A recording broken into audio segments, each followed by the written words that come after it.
When you get down to the core of what makes a person human, there isn't a lot of difference. We all want love, we all want security, we all want, happiness with our families, we all want to be able to live, without fear. Those are the things that we want. We'll talk about this and much more today. Welcome to a Writer's Day podcast. Hey everyone, welcome back to a Writer's Day podcast. My name is Ruth Douthit, and I started this podcast for you, folks that like to listen to amazing authors talk about their writing journeys and their books. And you're really going to love my guest today. So if you like what you hear, be sure and leave a review, subscribe, and follow me. And head to my website at artbyruth.com to sign up for my newsletter to learn more about upcoming podcast guests, my upcoming book projects like Book 3 in my Love and Romance in Italy series. I can hardly wait for you to read this story. So head over to artbyruth.com right now. Teri Brown was born in Athens, Greece as an Air Force brat. And she graduated from UNC in Greensboro. And her writing career started off as a writer for small businesses, and then her life took a turn and she began to write fiction. And so today she's here to talk about her amazing story that came out this year, 10 Little Rules for a Double-Butted Adventure on a Tandem Bike with her husband. Wow, so you are in for a treat. This is a real motivational and inspirational story. So you know the drill. Grab your favorite beverage, a comfortable chair, kick back and relax as we listen to Teri Brown talk about her new book.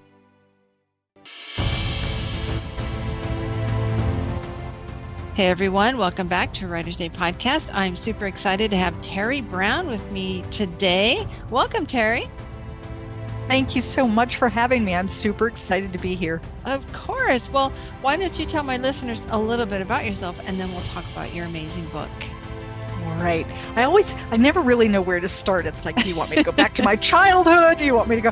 But I tell everyone that I was your pretty average, typical kid. I was raised in a family with a brother, and we lived on an acre of land, and my mom and dad, it was just regular and normal. When I was a teenager, we moved from Ohio to North Carolina. At that time, I was really angry with my parents. I could not believe that they had moved me so far from home, and I was the miserable teenager. But I was a reader, and I read everything I could get my hands on. And you can read regardless of where you are, and so I continued my reading habit. And I always said I wanted to be an author, but I don't think I really knew what I wanted to be. I knew I loved writing, but when it was time to go to college, there was absolutely no way my parents were going to pay for me to get a degree in creative writing, because they said they wanted me to get a degree in something I could use. And in their minds, writing was not that thing. So I got a degree in education so that I could be a teacher, and I never taught. And I got a degree in psychology, which I never used. And I got a minor in math and a minor in sociology, and I never used any of those. So I always tease them and tell them that, I still won. I still got a degree and didn't use it. But I got married. I had 4 children. I got a divorce. I remarried, and that remarriage was probably one of the bigger mistakes in my life. He turned out to be emotionally abusive, and I stayed in that marriage for 14 years because I didn't want to be divorced twice. It felt like I had already made this mistake once, and now I've made it again. During that time, I started writing for small businesses. So, right around 2000 is when I started writing for small businesses, and they were putting things out on the internet, which was a relatively new thing at the time.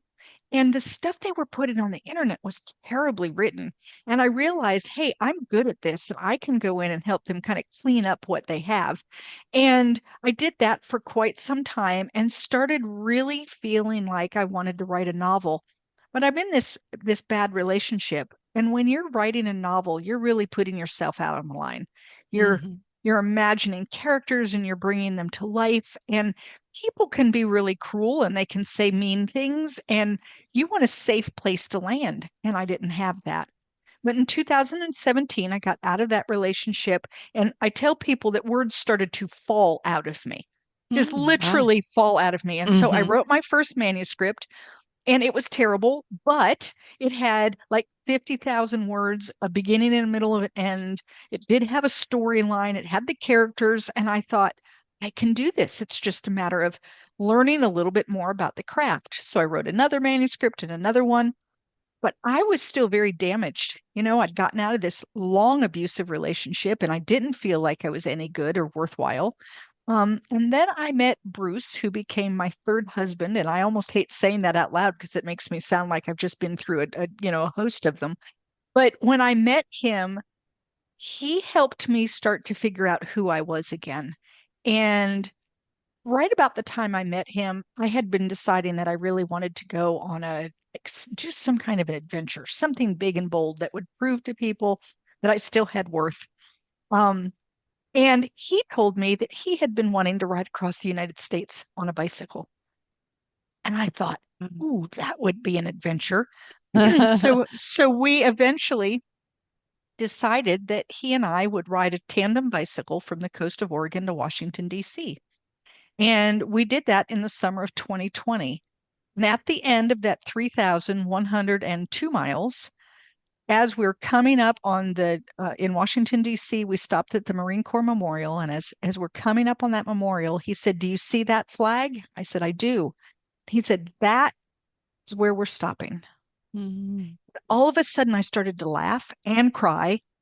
I was a mess. And I thought, oh my gosh, just made it across the United States on a tandem bicycle. A woman who hasn't ridden a bicycle for 40 years prior to this decision to go. If I can do that, I can do anything I put my mind to. What is it that I want to do? And I said, I want to be an author. And 14 months later, my first novel came out. Wow. That's incredible. There's so many metaphors in there for Yeah, life, so many themes. absolutely. Absolutely. Wow, that really is an inspirational story. And so you were an Air Force brat. How did that kind of play into forming who you are and maybe help create that tenacity that got you across the country? I don't know. I think a lot of what I really learned from those experiences and even riding across the United States was how alike people are. Mm. We tend to focus on differences and say, well, people in different parts of the country are different, people in different parts of the world are different. And although it's true, when you get down to the core of what makes a person human, there isn't a lot of difference. We all want love, we all want security, we all want, happiness with our families, we all want to be able to live, without fear. Those are the things that we want. And I think maybe being exposed to different things as I was growing up helped me recognize that people are more the same than they are different. Well, so now in 2022, your book Sunflowers Beneath the Snow came out, and this is a Hmm. historical fiction. What made Right. you choose that genre, historical fiction? I tell people that I don't really write historical fiction. I write character-driven fiction. I Mm. love a good character. And if my character needs to be in a historical setting, then that's where I'll put it. And this was I have a friend who is Ukrainian, and she told me this story, and it was so compelling that I wrote 82,000 words of fiction to tell her 3 pages of truth. And because she's Ukrainian and her story started in Ukraine, I felt like that's where this story needed to start. And in order for it to make sense, it had to start in the 1970s. And unfortunately, 1970 is now considered historical fiction. Yes, I know. Don't you hate that? Yeah, it really hurts my soul, but it is a fact. So, How can it be when 1980 was only 20 years ago? well, yes, seriously. Well, that's amazing. 45, yeah. Yeah, but it sounds like an incredible story, and it won some awards, right? Yeah, it was my debut novel and it won 12 different awards, which I was Mhm. just thrilled to pieces over. That book had me crying a lot. The first time I saw it, I cried. The first award I got, I cried. The first review I got, I cried. I was really overly emotional with that book because I had realized a dream, and it came after point in my life where I really thought I was done, where I just couldn't imagine anything else good could happen to me. And instead, I remarried an amazing man. I went on an incredible adventure. I'm now an author, I'm a podcaster. And so that book just, yeah, it really started me doing a lot of crying over the, oh my gosh, I can't believe how good my life is now. It's almost like a cleansing for you, right? Yeah. Yeah. Well, now let's talk about 10 Little Rules for a Double-Butted Adventure that came out in February. Tell us about this inspirational story. Yeah, so this is a book that kind of looks at the ride that we took across the United States, but it's not a daily, here, did this, did that, ended up here. If you want that, I did keep a blog the whole way across the United States, and you can find that on my website. But this is lessons that I learned while riding across the United States. And when I got back, I kept a blog the whole way. And when I got back and I'm reading through my blog, I started noticing, wow, I was learning some really valuable lessons for me. I wonder if others could get something from this. So I just started jotting down like what the lesson was, and then maybe a few sentences. And before long, I had a very loose manuscript. And then I met someone from 10 Little Rules Publishing. And when we got together, I realized that my format almost matched identically to what she would want. And I just felt like it was the right place to put the book. So these are 10 rules that helped me become more adventurous, to get outside my box. I tell people it's not, it isn't, you don't have to ride across the United States or do some big physical adventure. Mm-hmm. Instead, it's doing something outside of what is normal for you. So it could be moving across the United States, getting into a relationship, getting out of a relationship, figuring out what you want to do when your kids empty nest.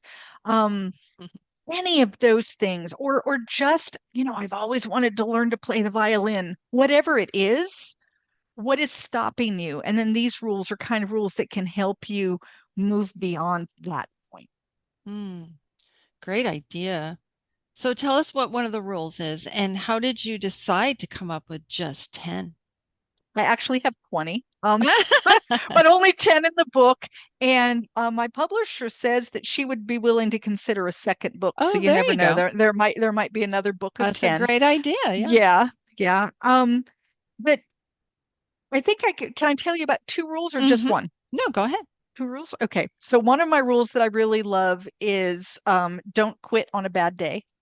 We were in Mm. Montana. We had to go 70 miles, which is a really, really long way on a tandem bicycle. It was hot. It was hilly. The mosquitoes were horrible. The wind was blowing right at us, and our rear tire went flat 3 different times. Oh. So by the end of that day, I was done. I wasn't done for the day. I was done. I didn't want to Mm-hmm. go on anymore. And I said so in the blog. And I had several people that were following it. And I had a friend reach out and she said, Teri, what you've done is amazing. And if you quit today, you don't have to hang your head in shame. You've made it over the Rocky Mountains on a tandem bicycle. What you've done is amazing. But I have a suggestion. Don't quit on a bad day. You'll always wonder if you could have made it. Mm. Instead, take a step back, take a breath, maybe take a break for a day or two, and then make a decision. And if you decide that, you need to stop, well, then what you've done is amazing. Either way, hope you have a great evening or whatever. And the next day we had a really good day. And of course, we did make it all the way across. And I have used that over and over and over in my life in the last several years. Because the truth is when you've had a bad day, you're tired, you're hungry, you're despondent, things aren't going your way, and anything can make you stop. My shoes are too tight, the sun rose in the east this morning. I mean, everything's wrong.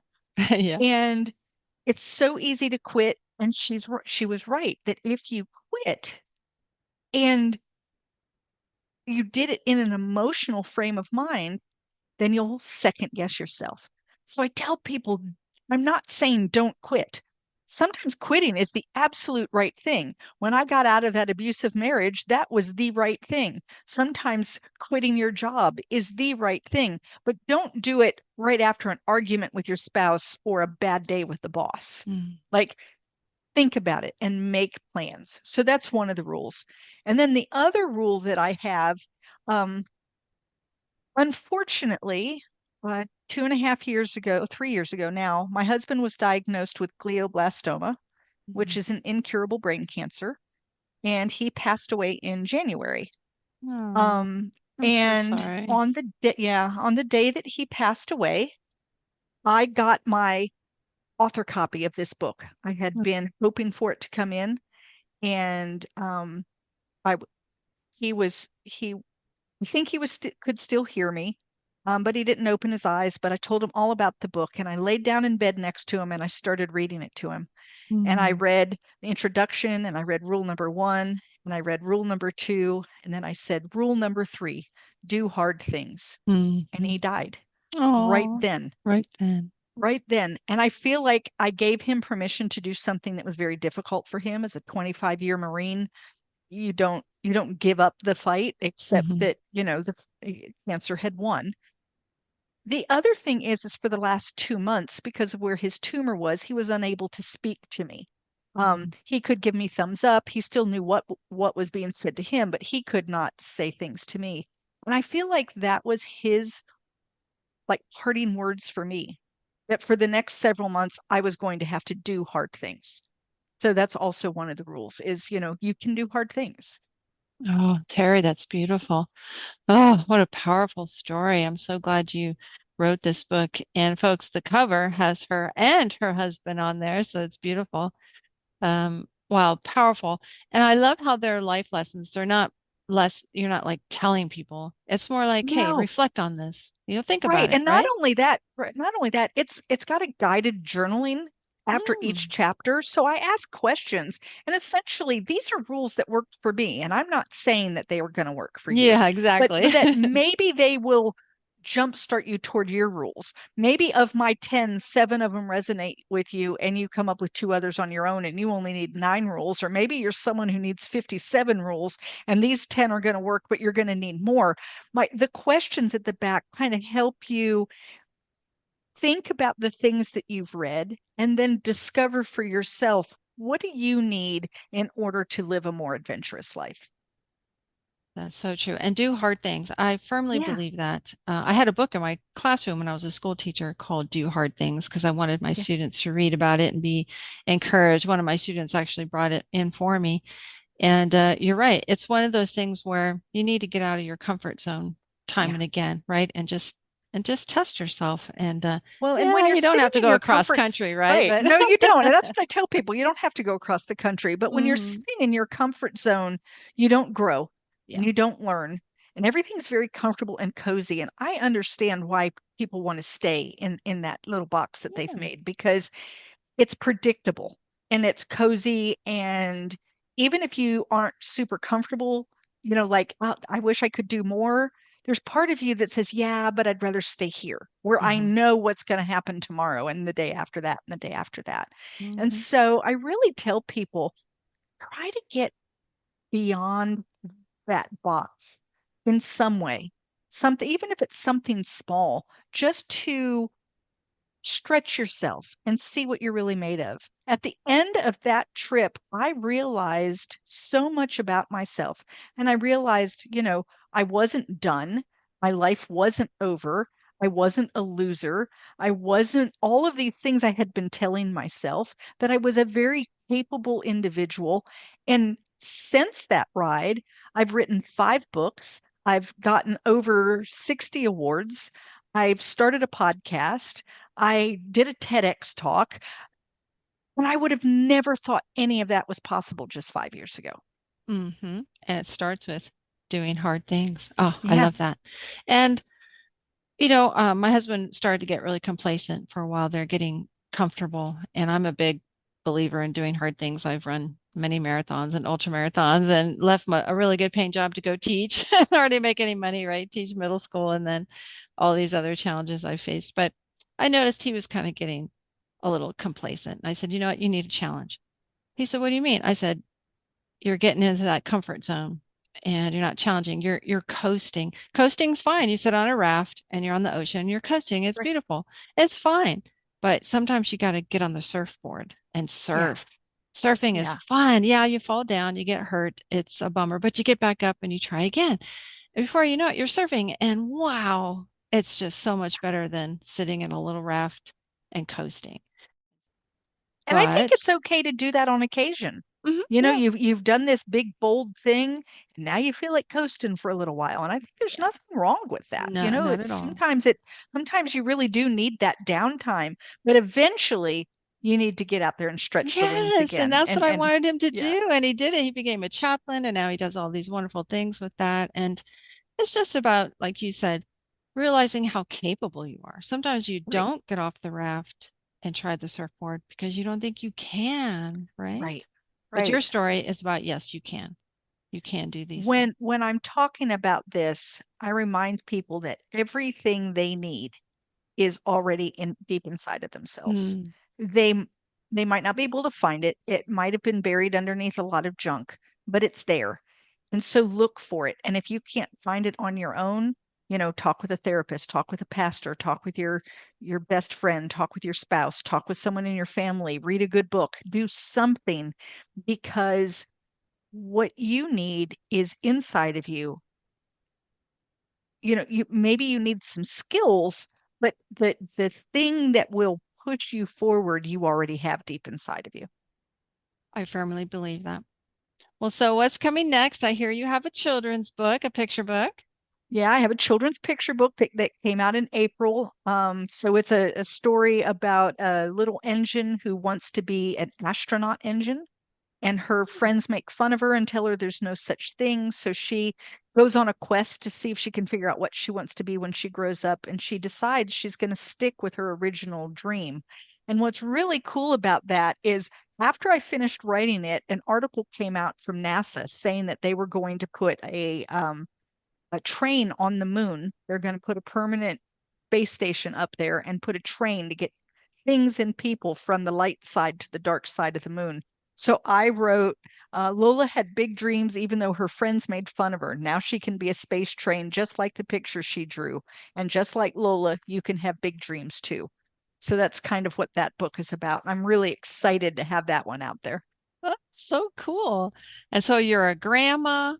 I am. I'm Oh, a grandma. And so all of my grandchildren are actually some of the characters in that book. Their names are in there and they love that. That just they giggle every time I read it out loud to them and they hear their names. So it's a lot of fun. oh, that's great. They'll love that forever. Well, 10 Little Rules for a Double-Butted Adventure is out in the world. And can folks visit you on your website and sign up for a Yeah. newsletter?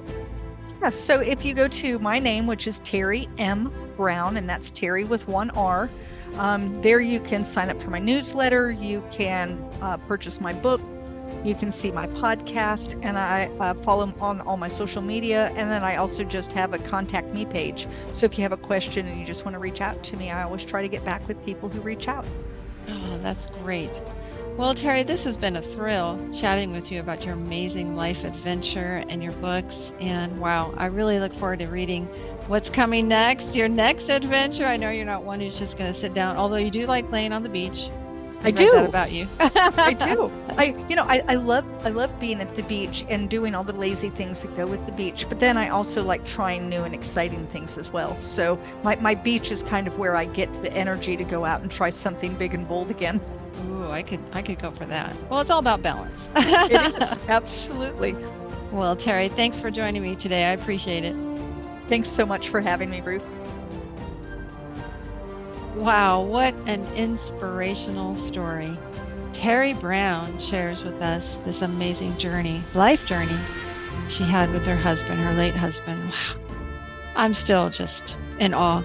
I can't even imagine riding a bike across the state let alone the United States of America. So pick up your copy of 10 Little Rules for a Double-Butted Adventure on Amazon, or you can go to her website, terimBrown.com, and sign up for her newsletter to learn more about her. I am just, totally inspired and motivated by her story, and I can hardly wait to get to writing. It is very excellent therapy, so I recommend it if you're going through grief and loss. And remember to continue on your writing journey. Do hard things. Write, even when you don't feel like it. And don't quit on a bad day. That really resonated with me because this has been a tough week. And thanks for listening to a Writer's Day podcast. I appreciate it. And until next time, God bless.